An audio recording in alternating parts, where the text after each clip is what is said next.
Hello, Dale Majors here, and welcome to day 4 of the Masterclass. And this series is dedicated to people that are finding a new job, that's starting a new job, that want to do better in their new position, or they just want to kind of revamp their engagement in their job.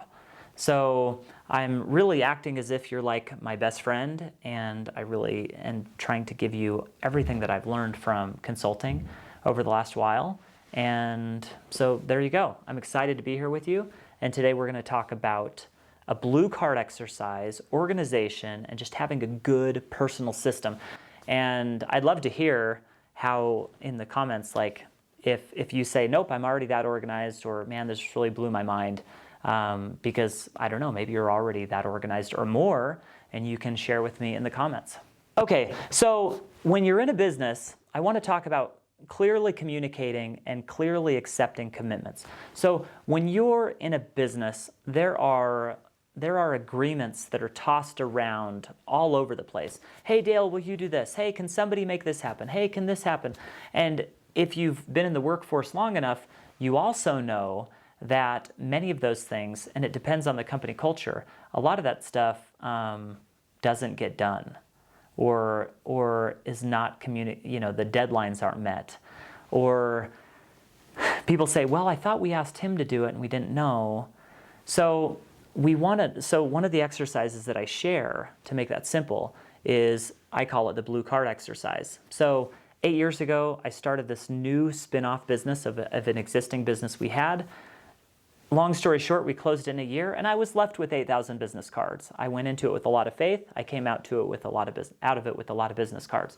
So these were blue cards. And what we did is, in our management meetings, whenever we gave assignments, sometimes we write it on blue cards.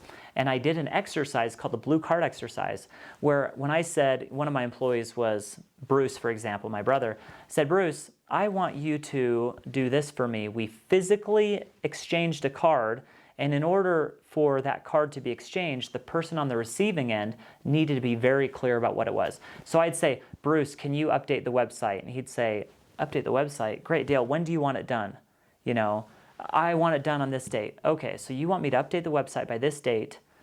Perfect. And then it's clearly handed off.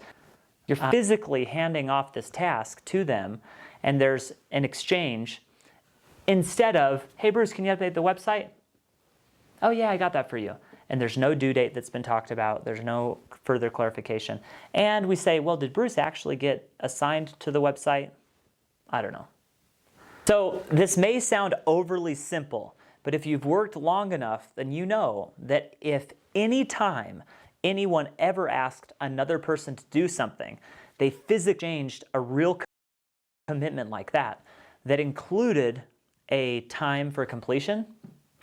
And for example, those cards were stacked on the corner of each person's desk, so you could see how many commitments lived in each person's area, then work would be so much more productive. So I have worked with people who are so good at anytime you tell them something, they just have it, and then they'll report back to you and say, great, Dale, I got it done.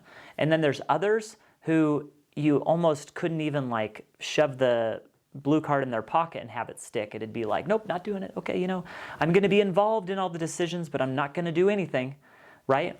For example, my brother Bruce, when I was working with him, he was so good at anytime he made a commitment, he had a weekly report, a physical piece of paper that he carried around with him, where if he ever made a commitment, he wrote it down.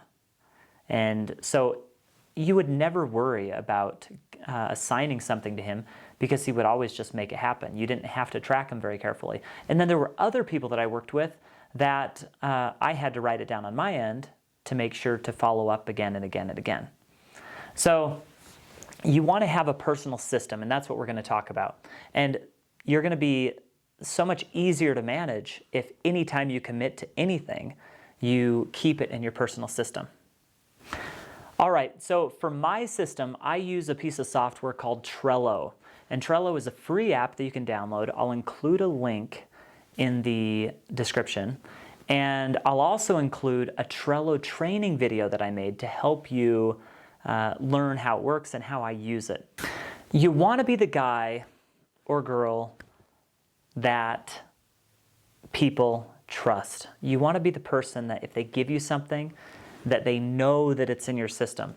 And if you rely on email or your memory to make that happen, then especially if you're in an important role where there's a lot of things coming across your desk, then you're eventually going to break. So you need to create a system that will help you manage all these different things that you have in your job. So I'll include the links to the videos, but develop your personal system. Tomorrow we're going to talk about giving and receiving feedback, which can sometimes be hard and dramatic at work, and company cultures that don't do well at this are typically much more toxic. So we're going to talk about that, and I'm just excited to be here with you. I'm excited for you in your new role, and I hope all this stuff is helpful. I'm excited to talk to you tomorrow, and that's it. So it's the end of day 4. Thank you for being here. If you're not subscribed yet, then subscribe and follow along. I release videos 5 days a week that will help you become more action-oriented and be better tomorrow than you are today. Thank you, and I'll see you on the next video.